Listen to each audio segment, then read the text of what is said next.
स्वराज्य स्थापक नेते राजे छत्रपती शिवाजी महाराजांना 400 वर्षापूर्वी जिजाऊच्या कुशीत जन्मलेले निरागस बाळ म्हणजे शिवबा. राजनीती, युद्धनीती, गणिका यांसारख्या कुठं क्षेत्राचा कडक म्हणजे शिवबा. सरकारच्या रक्ताची लाट म्हणजे शिवबा. दुश्मनाच्या काळजातील पावलाचा स्थान निर्माण करणारा किल्लेगार म्हणजे शिवबा. किल्लेगार म्हणजे शिवबा. तलवार तर प्रत्येकाच्याच मनगटात होती.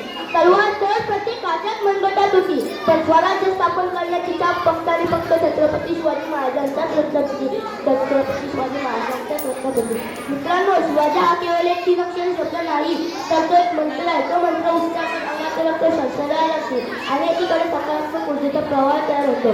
ताजमहल एका प्रेमाची निशाणी आहे. ताजमहल एका प्रेमाची निशाणी आहे. तर शिवनेरी किल्ला एका शिवाची आहे. तर शिवनेरी किल्ला एका शिवाची आहे. ब्रिटिश लोक ओम या शब्दात संशोधन करते की ओम बोलल्याने शरीरात ऊर्जा निर्माण होते. पण मला तर असं वाटतं की खरं संशोधन हे छत्रपती शिवाजी महाराज या नावावर करायला हवं. कारण हे नाव घेतात अंगावरची सहारे वगैरे लागतात, हृदयाचे टोके वाटतात आणि एकीकडे सकारात्मक आणि एकीकडे ऊर्जा निर्माण होते. कोणी विचारलं तर परत काय करून सांगा मराठी की मराठी या शब्दाचा अर्थ काय. मरेपर्यंत राज्याच्या सेवेसाठी ठेवलेले जगदंब जगदंब. सूर्यनारायण जर उगवले नसते तर आकाशाचा रंगच चमकला नसता. जर छत्रपती शिवाजी महाराज जन्मले असते तर खरंच हिंदू या धर्माचा अर्थच समजला नसता. अर्थच समजला नसता. बाणकर पगडी जब शिवाजी तयार होते. बाणकर पगडी जब शिवाजी तयार होते. उठाकर तलवार जब घोड़े पर सवार होते तो झुकते सब अल्लाह की बंदे और कहते काश हम भी मराठी होते, काश हम भी मराठी होते. महाराजांनी सैनिकी ओळख केली नाही तर स्वराज्यावर प्रेम करणारी मानसिक ओळख केली व त्यांची हातात शस्त्र दिले आणि यातूनच स्वराज्य निर्माण झाले. मित्रांनो, महाराजांबद्दल बोलणं इतकं मी नक्कीच मोठं नाही. महाराजांनी अनेक गडकिल्ल्यांनी पेपर कुठल्याही वेळा स्वतःचे नाव दिले. महाराजांनी अनेक वैभव मागले तर कधी पंचम केला नाही. महाराजांना अनेक संकट आले तर कधी आत्महत्येचा विचार घेतला नाही. म्हणते ते आमदार व्यक्ती खासदार तरी होता सुखी महाराष्ट्र माझा, कारण राज्य होते छत्रपती शिवाजी महाराजांचे. विजयसारखी सर्व चालून गेले, निजा छत्री नुसता मारून गेले, वाघ आपल्याकडे कोटला पडून गेले. स्वर्गात गेल्यावर त्याला देवाने विकून मोकळा केला. असा मराठा माझा शिवबा होऊन गेला. असा मराठा माझा शिवबा होऊन गेला.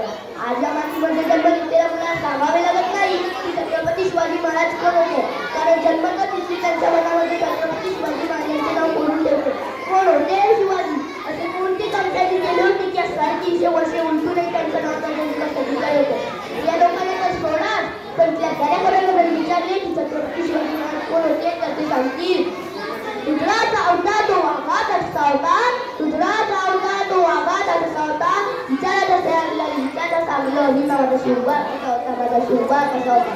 खरं तर छत्रपती शिवाजी महाराज नावच असं आहे की त्यांच्या नावातून प्रत्येक वर्षाला त्यांच्या कार्याची व पराक्रमाची माहिती सांगणारा प्रेरणा देणार आहे. शक्ती शक्तीचे वयस ग्रस्त मोकळ्या करणार व परत न फिरणार ती तिथे जगात जाणार. शिस्त प्रिय वा वाणी जशी जिजाऊचे पुत्र महाराष्ट्राची सांगतात. हा हार न म्हणणारे राज्यात जनतेचा राजा म्हणजे छत्रपती शिवाजी महाराज.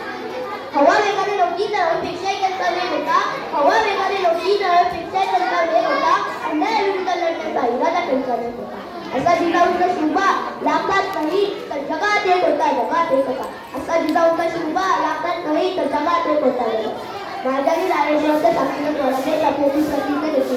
भर महादेव असताना नंतर वयाच्या 16व्या वर्षापासून स्वराज्य स्थापनेचा प्रवास सुरू झाला. एक होते शिवाजी, दुसरी होती त्यांना लोकांची चिंता नव्हती परिणामाची, कारण त्यांना 7 होती मावळ्याची आणि शिकवण होती जिजाऊची. त्यांची जात होती म्हणजे मराठ्यांची, देशातल्या तल्ली भगव्या झेंड्याची.